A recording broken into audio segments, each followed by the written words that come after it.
They told me I had 72 hours to destroy something my grandfather built with his own hands. They said it was non-compliant, that it violated HOA rules, and that if I didn't remove it, they'd fine me until I lost everything. So I did exactly what they asked, and 3 days later, the river took their entire neighborhood with it. You don't expect a quiet piece of land by a river to turn into a legal battlefield.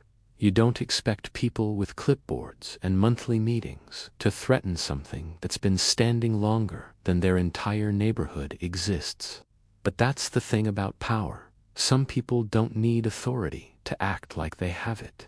My name is Daniel Hayes. I'm 49 years old, and the dam they forced me to remove was never just a structure. It was something my grandfather built in 1972, when this entire area was nothing but wild river and thick forest. Back then, there were no houses, no roads, just land that flooded every spring without warning. He didn't build the dam to control nature. He built it to work with it. A simple barrier made of stone and reinforced wood, designed to slow the river during heavy rain and protect everything downstream. For decades, it did exactly that, quietly holding back pressure no one else even knew existed. When developers arrived years later, they didn't study the land or the river. They saw a beautiful view and an opportunity to sell it. That's how the HOA community was born, built directly downstream from something they didn't even know was protecting them. At first they left me alone because, technically, my land wasn't part of their HOA, but it didn't take long before that changed once they started noticing the dam. It didn't fit their aesthetic, and that was enough for them to start interfering. The letters came first, polite at the beginning, but slowly becoming more aggressive. They claimed my dam disrupted the natural look of the river, which was ironic, considering their entire neighborhood was man-made. I ignored them, because legally, they had no authority over my land. Then one morning, a black SUV pulled into my driveway, and everything shifted. A woman stepped out, holding a clipboard, like she already owned the place. She introduced herself as the HOA president and told me they had reviewed my property. I asked her what she meant by we, and she said the HOA board had decided changes were necessary.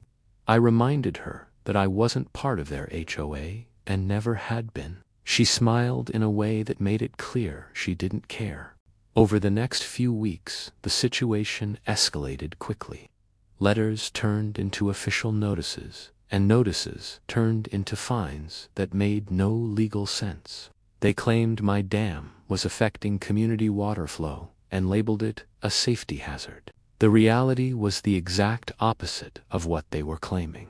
The only reason their homes weren't flooding every spring was because that dam controlled the river's pressure.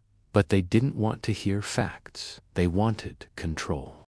Then the final notice arrived, giving me 72 hours to remove the dam. They threatened legal action, daily fines, and even property liens if I refused. It was clear they believed I would fight back or panic under pressure. But I didn't do either of those things. I read the notice carefully, folded it, and set it aside without saying a word, because they didn't understand what they were really asking for. The dam wasn't just holding water back, it was controlling flow, direction, and pressure. It was balancing something invisible but incredibly powerful. And once it was gone, there would be nothing stopping the river from returning to its natural state. Still, they insisted on its removal, so I complied exactly as instructed. I started early and worked quietly, removing each section piece by piece. Years of careful construction were undone in less than 2 days. By the 3rd day, the dam was completely gone. The river flowed freely again, as if nothing had ever been there. For a brief moment, everything seemed calm, almost peaceful. Then the weather changed. Heavy rain began upstream and didn't stop. The kind of storm my grandfather used to prepare for weeks in advance. Without the dam, there was nothing to manage the incoming pressure. The river began to swell, slowly at first, and then all at once. By nightfall, it had already started pushing beyond its banks. What happened next was inevitable. The water surged through the land with a force no one in that neighborhood had ever seen before. By sunrise, the HOA community was underwater. Homes flooded within hours, cars disappeared beneath rising water, and foundations began to crack under the pressure. Millions of dollars in damage happened in a single night. Everything they had built was suddenly fragile. I stood on my side of the land watching it all unfold. I didn't feel anger or satisfaction. What I felt was inevitability. This wasn't revenge, it was consequence. They forced the removal of the one thing protecting them, and the river simply returned to doing what it had always done. Investigations started almost immediately after the flooding. Insurance companies refused to cover the damage due to negligence. Reports revealed that proper environmental assessments had never been done.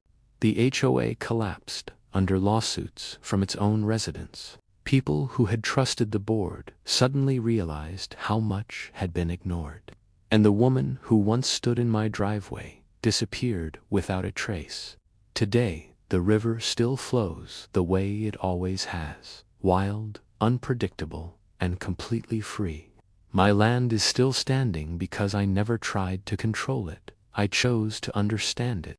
There's a difference between forcing control and respecting balance. And sometimes the most dangerous mistake someone can make is removing something they don't fully understand.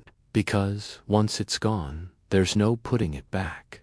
If you've ever seen someone destroy something important out of ignorance, you already know how this story feels. So tell me, would you have removed the dam or fought back?